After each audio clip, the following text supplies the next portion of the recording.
a very, very interesting week 2 for the NFL. We're going to be covering 5 games from this past week that really just stuck out to Ricardo and I. I think that it would very well be worth talking about all of these, particularly the first game against the Raiders and the Cardinals. My goodness, that was a very difficult game to watch for sure. I can't even speak on Ricardo's behalf here. I think I would allow him to comment on it had he been here. But let's just go ahead and move forward with it. We're going to be covering the Raiders and the Cardinals game, as well as the Miami and the Rams game, the Miami and Ravens game.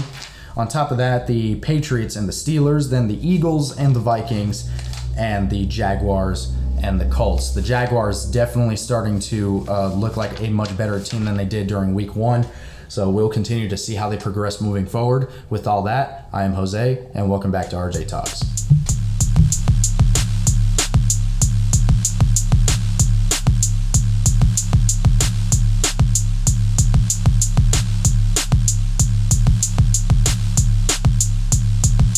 All right, to start, the Raiders and the Cardinals game. My goodness. I mean, and this is me putting it lightly. That was a very difficult game to witness, right? The Raiders coming right out of the gate, and it's looking like they had all the momentum in the world to continue to move themselves towards a victory throughout this game. However, the Raiders defense really, really suffered throughout this game. On top of that, the Raiders offensive line just certainly did not do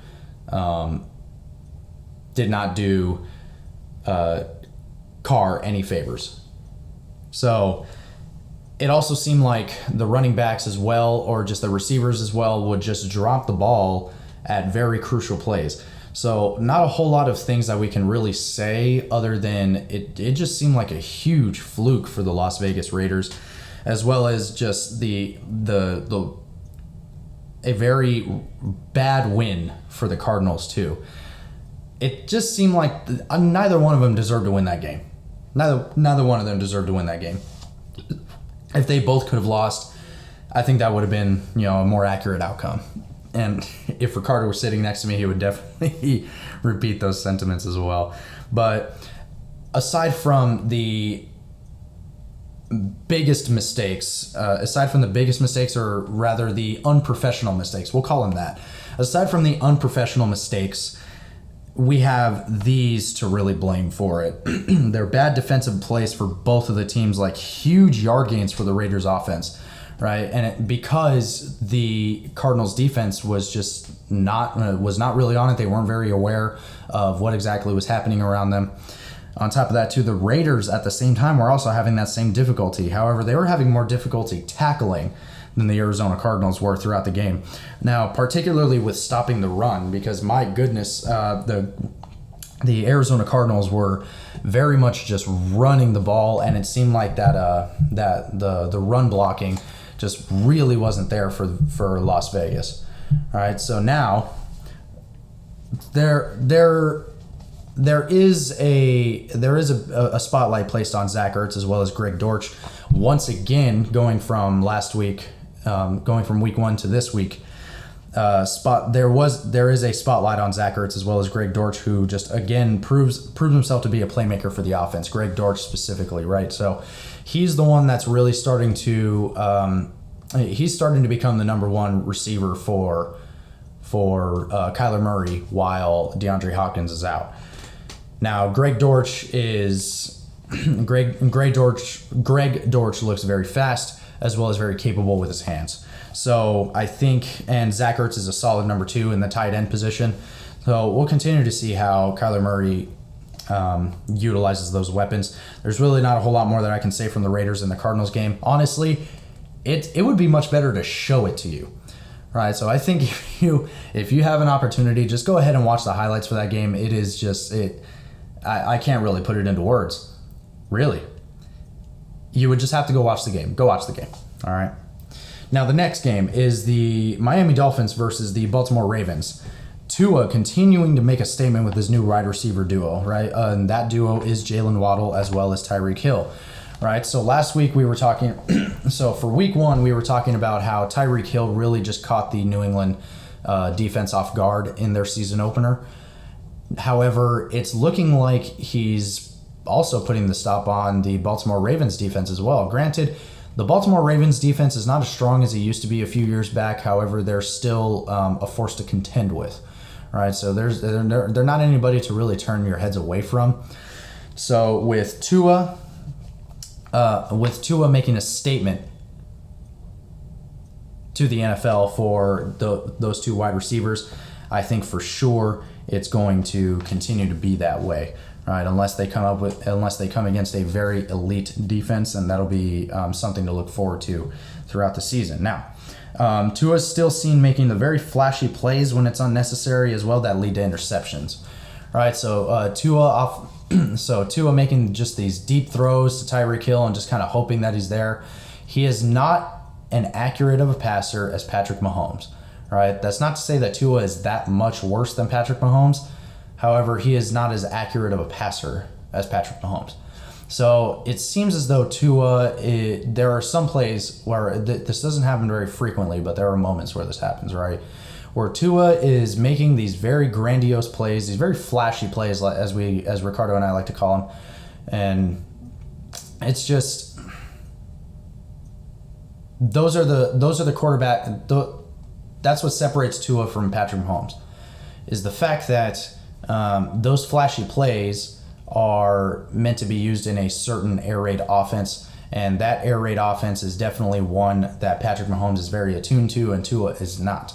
Right, he's not used to using the big arm, and therefore his deep ball accuracy is not up to par for a receiver like Tyreek Hill.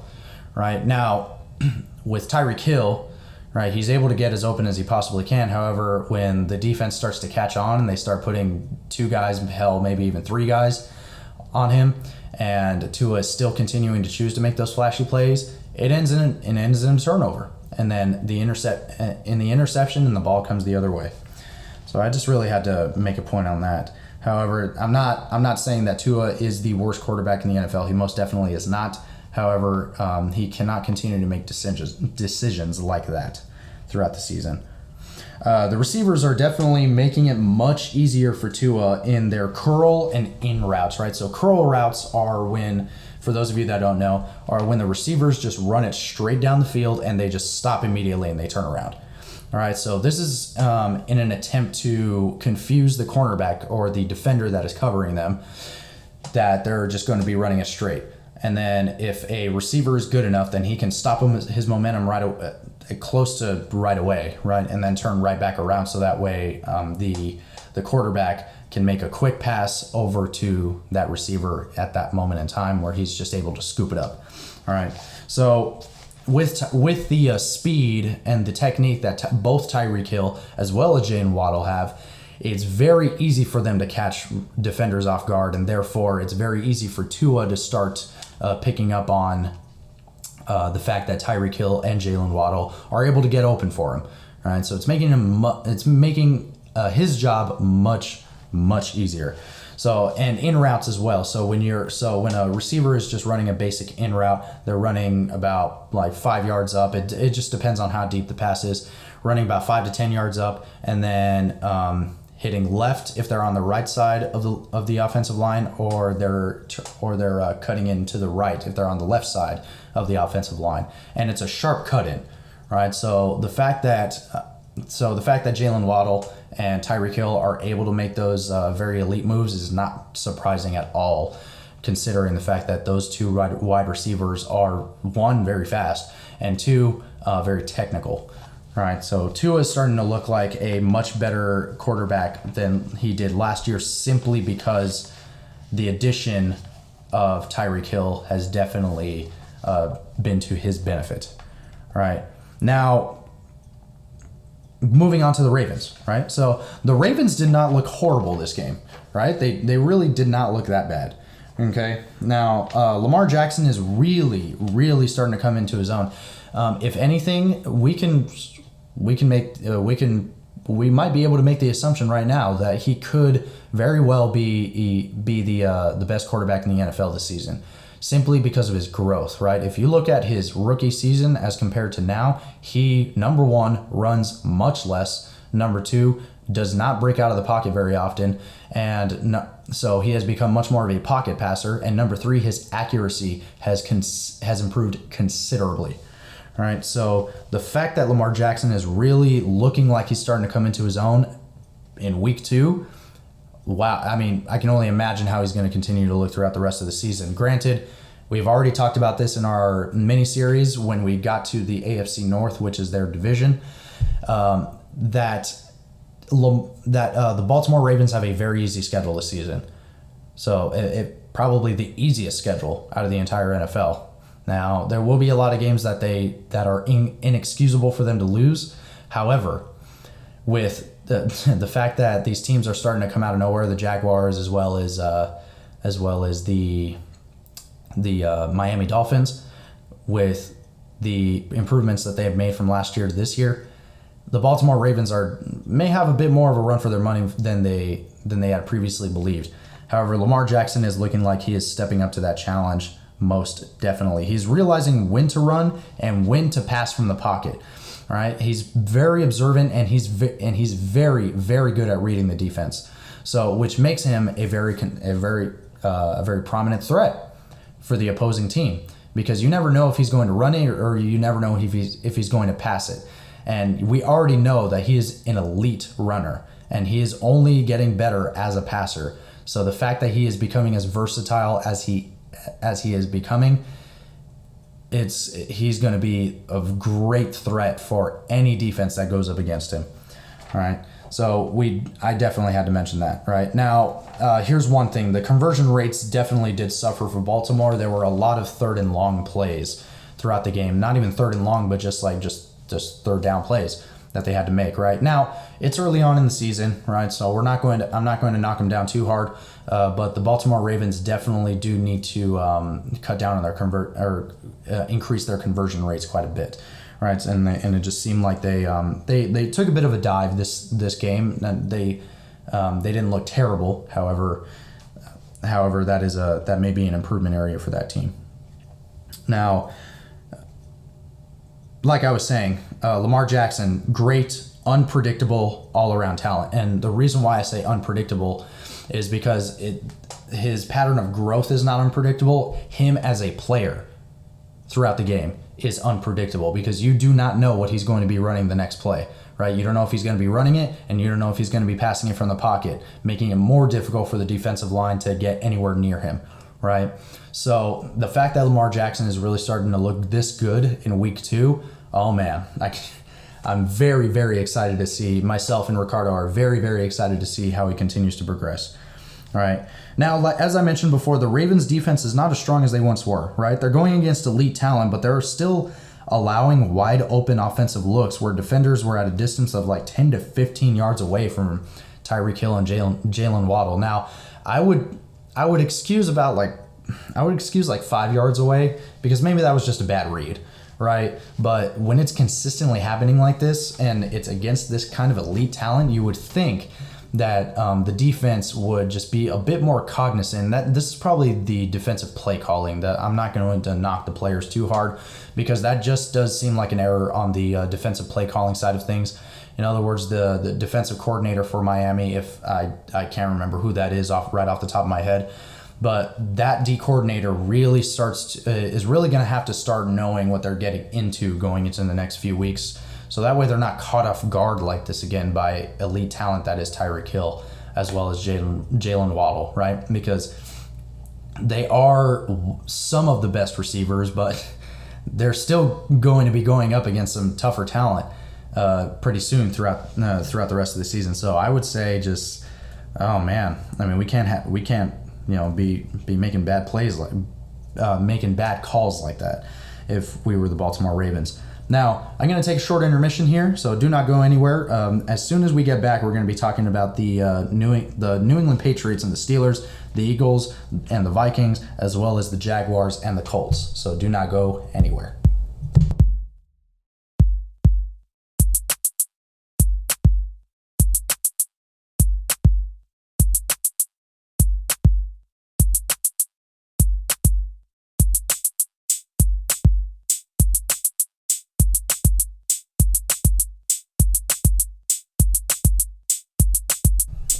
All right, now time to finish this episode off, the Week 2 recap for the NFL 2022 season, the Patriots and the Steelers. All right, so this is primarily going to be about the Patriots, not just because they are, well, my team, but also they were the highlight of this game, I would say. All right, now the Steelers had their moments. They had pretty good moments, particularly with Najee Harris. Right, Najee Harris is still continuing to be a very confident and a very strong running back for the Steelers. Right, Mitchell Trubisky is still looking very similar to the way that he looked last week. So there's not a whole lot new that's going on with the Steelers. Now, the reason why I have decided to start talking more about the Patriots in this game is because they were the ones that are looking very different from last year, right? And those differences are really starting to show, particularly throughout this game, and we're seeing the pattern from week 1 to week 2. All right. So first off, the Patriots defense had a very easy time getting to Mitch Trubisky in order to apply pressure, right? And Mitchell Trubisky is a quarterback that doesn't necessarily act very well under pressure. Right, he doesn't usually get rid of the ball, and he normally scrambles, right, just trying to get away from defenders. So the Patriots defense had a very easy time throughout this game getting straight over to Mitchell Trubisky to either give him the sack or just overall apply pressure, and that's primarily what the defensive line's job is to do. Right, they are there to make it more difficult for the quarterback to make conscious and good decisions. All right, so secondly, Mac Jones having some pretty good moments where his composure in the pocket allows for his passes to be made well and accurately, right? So it's much easier for his receivers. All right, so Nelson Aguilar making better plays this this game, or he looked like a better receiver throughout this game, right? So he was definitely targeted quite a bit, and he was able to capitalize off of those receptions and either first down or a touchdown. I believe he only had one throughout that game. So excuse me. So I think it would be fantastic for Nelson Aguilar to continue on this train, right? So he's not the strongest receiver on the Patriots core. That title will probably go to Jacoby Myers. However, if he continues on this season, then yes, he would definitely be a much better weapon for the receivers like Jacoby Myers, as well as Devontae Parker. So I think for the receiving core of the Patriots, Nelson Aguilar is going to be a better piece if he continues to play the way that he did throughout this game, right? On top of that, too, Jones is still making these risky passes into very tight coverage, right? Particularly a play in the third quarter. It was a 2nd and 9 play where he threw a missed interception directly into the Steelers' defense, right? Now, you could kind of see what he was going for, though, right? He was going for the receiver that was right behind him. I believe that was Jacoby Myers. However, it looked as though he threw it right to the defense, right? So that very well could be a result of the offensive play calling, right? Being as simple and as simple as it is. That's really the best way that I can say it, and not simple in a good way. It's simple in a predictable way.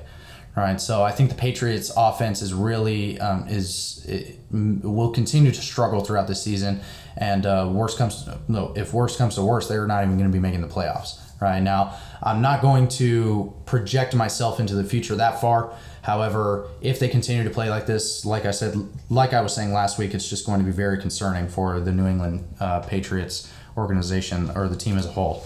Now, the game changer for this game, the play that really turned it around was the dropped punt by Oshevsky on the Steelers, right, on the Steelers special team. All right, he dropped the punt, and it led the Patriots to a touchdown drive. All right, so that was definitely something that gave New England the momentum. Right now, these are mistakes that have to be capitalized on, right? Especially since the Patriots recovered that dropped punt, and the Patriots were very, very close to their own end zone, so they were able to capitalize on that and score. All right, so that's definitely what every team must do. Does this happen all the time? Absolutely not. However, that is the goal, right? Or that's what's expected of the team to pick up a bad mistake like that, right? So the next thing is most of the open looks for the New England Patriots were simple in routes into tight man coverage, right? So we're seeing a pattern from last week to this week, right? So just based off of that pattern, if that continues going into the rest of the NFL season, it's going to be very, very easy for the opposing defense to start picking up on that, right? It's a predictable set of offensive plays that could definitely hurt later, right? Because as we said throughout the offseason, Ricardo and myself, as we have been saying throughout the offseason, it's a predictable offense or a predictable defense is definitely going to be, it's definitely what's going to make that team hurt, right? Because later on, defenses are going to be picking up on that offensive play calling, and offenses are going to be picking up on that defensive play calling if that were the case for another team. But there is another spotlight, right? So Damian Harris is still very confident in his abilities to drive the ball through the defensive line. He's looking like a very strong and also very capable running back or run support for the New England Patriots offense. So it's not like everything is hopeless, right? So Devontae Parker is not yet though. He's not immediately proving himself to be the solid receiver that New England was expecting him to be. But Jacoby Myers is still stepping up to the plate. Nelson Aguilar looked very good this game, so we'll go ahead and see how he does the next few games. And Damian Harris is still a very strong run support for the offense. Mac Jones is still looking pretty good right now. The thing with Mac Jones is that he's looking close to where he was last year, right, with minimal improvement.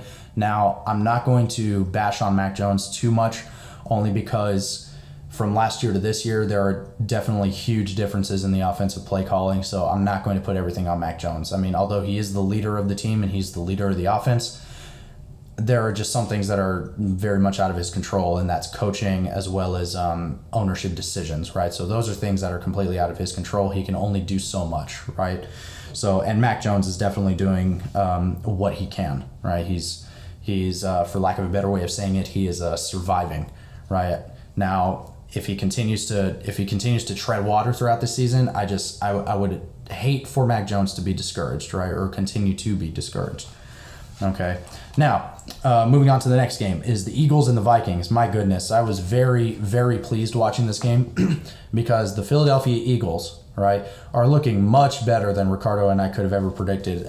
Just based off of what we had seen, they're looking like one of the most balanced offenses in the NFL, if not the most balanced offense in the NFL.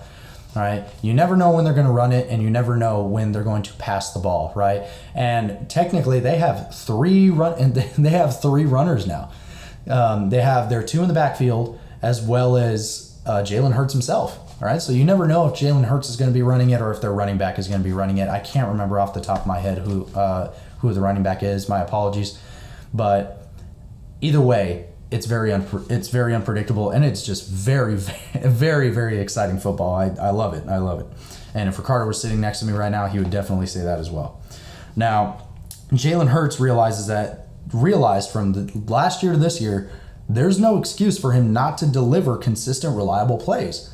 But what's fantastic is that he has stepped up to this challenge. Right? He's looking like a much more mature play caller, utilizing his weapons very, very efficiently against the Minnesota Vikings defense. All right, man, let me note this: the Minnesota Vikings are better than mediocre as far as just the team goes. The weak spot, as we have mentioned before, is Kirk Cousins at the quarterback position. The team as a whole is a pretty solid team. Right? It's just an inconsistent team, and it's primarily Kirk Cousins that is contributing to that inconsistency. Right? So the fact that the Philadelphia Eagles were able to play as well as they did up against the Minnesota Vikings is is definitely a testament to their technique and their skill. All right, so 2 scores early in the first half, right? Very early in the first half. I mean, I believe they scored their second touchdown within, I want to say, 1.5 to 2 minutes into the second quarter. Just outstanding. Very outstanding. The Eagles are displaying, like I was saying before, the Eagles are displaying a very balanced offense where every receiver is getting targeted, and both the running back and the quarterback are running the ball when needed. And they are one of the most unselfish offenses in the NFL, right? Another offense that could be in contention with them is, of course, the Tampa Bay Buccaneers offense with Tom Brady at the helm. But the fact that they are looking that way is nothing short of just outstanding, really, because Jalen Hurts, as we had expected, now has the weapons and he has the capability, right? There's no excuse for him not to be able to deliver consistent, reliable plays week after week after week. He's definitely stepped up to the plate. Now, on the Minnesota Vikings side of things, there's no surprise that Justin Jefferson was a very prominent target for Kirk Cousins. He is one of the most phenomenal and capable wide receivers, route runners in the NFL. But again, with Kirk Cousins passing the ball as much as he does to Justin Jefferson, he's able to get open. He might very well settle into that seat, and he might very well sink into that seat, and he'll be, okay, well, I mean, I can rely on Justin Jefferson to do pretty much whatever I need him to do. Right, so which will probably prevent him from opening his eyes to other options on the field as well, right?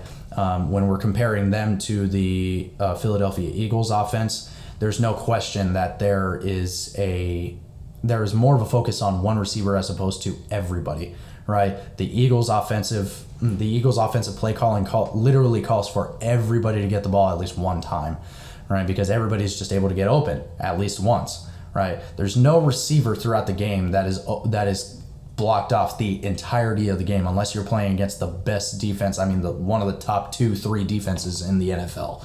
Right, so those guys are going to get open at one point or another. It's just a matter of looking, and it's a matter of keeping your eyes / mind open. Right, now Kirk Cousins was picked off after throwing inaccurate passes into coverage. If I remember correctly, he threw 3 interceptions. Kirk Cousins threw 3 interceptions, right? There's a pattern observed through Cousins' career as well, right? Where he looks very good. I mean, he shows flashes of being a very good passer, right? But then he starts making these mistakes where these questionable passing calls where he throws it into very tight coverage inaccurately. Either that or he throws it straight into a defender, right? Where it's just very difficult to justify his decision making. So with Kirk Cousins at the helm for the Minnesota Vikings, as soon as they acquire a more capable quarterback, Kirk Cousins is well into his career. We're pretty much banking on the fact that he's going to continue to look like this for the remainder of his career. So until the Minnesota Vikings continue to make the decision to acquire a new capable quarterback, I think at that point that is the piece that they were missing. It's much more like the Denver Broncos situation, where they have now acquired Russell Wilson. Granted, there's a learning curve for both Russell Wilson as well as the new head coach for Denver, but you see the point that I'm trying to make here, right? So in comparison, so the two of them in comparison, that's what the Denver Broncos were missing, was a veteran. Not even a veteran quarterback, but just a capable quarterback, right? So I think until the Minnesota Vikings decide to invest in a capable quarterback, that's when they're going to start looking significantly better, because and I've told Ricardo this, they're a solid B- team, right? And that is without Kirk Cousins. With Kirk Cousins, it's a pretty much a C average. That's where we would put it. Of course, that's entirely subjective, but if you disagree, go ahead. If you disagree / agree, just go ahead and let us know in the comments and state your point, right? And then at that point, we'll continue to we'll assess that point as well. But feel free to leave any opinions that you guys have in the comments. We would love to hear them. All right. Now, moving on, the Jaguars and the Indianapolis Colts. Now, this is a very unique situation because, number one, we expected the Jacksonville Jaguars to be the way that they have been, right, for the past few years even. We expected them to continue to be mediocre, right, or well below mediocre, actually, like a pretty bad team, if we to be frank. All right, but the Indianapolis Colts, we were expecting to be the highlight for the AFC, a highlight for the AFC, an underrated highlight for the AFC. Basically, on paper, they looked fantastic, but it looks like they're just having a tough go at it so far. All right, so the Jacksonville Jaguars, for one, right, are really starting to respond from last week, and they're meeting the Indianapolis Colts with some contested man coverage, right? And it's not like it's like Matt Ryan is making these very accurate passes, these good plays, these good passes, but it's into tight man cover, one-on-one man coverage, right? And as we've seen before, the Colts offense is nothing to really look away from, right? They looked pretty good last season, and they're having a difficult time getting off of the ground this season. However, that's not to say that they're terrible. It's not to say that they're the worst offense in the NFL. However, that man coverage is definitely an improvement from week one, right? Week one, they were, as Ricardo would probably say, allergic to tackling, right? They had no idea. It seemed like they just completely forgot how to tackle, right? So the Jags are definitely responding defensively, right? Trevor Lawrence is still showing promise in his ability to stay calm under pressure and allow his offensive line to do their job in protecting him by being a pocket passer. All right, so a pocket passer is somebody that stays in their zone as soon as they take the snap, right? So they take 1 to 2 steps back, and by doing that, they're allowing the offensive line an easier time to protect him, right? Because the defensive line would really have to penetrate the offensive line as opposed to getting around the offensive line. And the way that the quarterback makes that more difficult is if he steps straight out of the pocket, all the defender would have to do is just turn their body a certain angle, and they're free from the offense, right? From the offensive line. So Trevor Lawrence is definitely making their job a lot easier, and it makes him a much more efficient passer, right? And there was an efficient passing game for the Jaguars to start the game in the first quarter, even, right? They were getting the ball down the field. It was like conversion. they were getting first downs on second, right? So with Trevor Lawrence on second down, so with Trevor Lawrence looking as good as he does, so far, it's very exciting to see the Jacksonville Jaguars really starting to look much better than they have been. All right. On top of that, too, Travis Etienne is still continuing to prove that he is a reliable weapon for Trevor Lawrence. All right. So he's able to get open, and he's able to capitalize on all, if not most, of the passes that are that come his way. All right. Trevor Lawrence as well is able to pass the ball around to the open man, though, right? So he's not just aiming for Etienne, right? He's passing the ball around to everyone, right? To whoever the open man is. It's very unselfish football, and it makes for very effective and efficient football, all right? So Matt Ryan, and on top of that too, Matt Ryan going over to the Indianapolis Colts, Matt Ryan is really starting to show difficulty in avoiding pressure while his offensive line has had difficulty protecting the pass rush. Right. So for those of you that don't know at home, the pass rush is if the offense is calling a passing play, right? If the quarterback takes the snap and he keeps the ball with him in order to pass it over to his receiver or his tight ends. All right. Now Matt Ryan is starting to show difficulty. However, he's never really been the shiftiest quarterback. Right? He's never really been the quarterback with the best footwork. So it seems to have been, and this is a pattern throughout his career, it just seems to be very difficult for him to avoid the pressure that is coming his way. All right, and the offensive line, the way that they played this past game, it doesn't make it any easier for him either. Now, Jonathan Taylor is still doing all that he possibly can to produce yards throughout the game, whether it be he caught quite a few balls, if I remember correctly. He caught quite a few balls this game. All right, so he was pretty much lining up in the slot and waiting for Matt Ryan to throw a ball to him. All right, now Jonathan Taylor is doing all that he possibly can. But needless to say, the Indianapolis Colts are having a tough go at it. All right, now that has a lot to do with number one, the offensive line just failing to protect Matt Ryan when it's needed, right? And Matt Ryan making a few inconsistent offensive play calls. So we'll continue to see how they progress throughout the next few weeks. The season is far from over, all right? So this could be a learning curve for Matt Ryan after being a franchise quarterback for the Atlanta Falcons for so many years. So with that all being said, a very, very interesting week, second week for the 2022 NFL season. So, and we're really starting to look forward to the next few weeks as they start to come. The episode's ending here, right? Another short episode, like we said, we're going to be covering some prominent games or some games that we thought required the attention. All right, or the ones that we were very excited to start talking about, right? So those 5 games were definitely standouts throughout this week. Now, the next few weeks are going to be very exciting. They're going to be very exciting if they continue to go this way. A lot of unpredictability and a lot of things that we just didn't expect going into the season. But as the game goes, that's pretty exciting. Now, thank you guys so much for listening.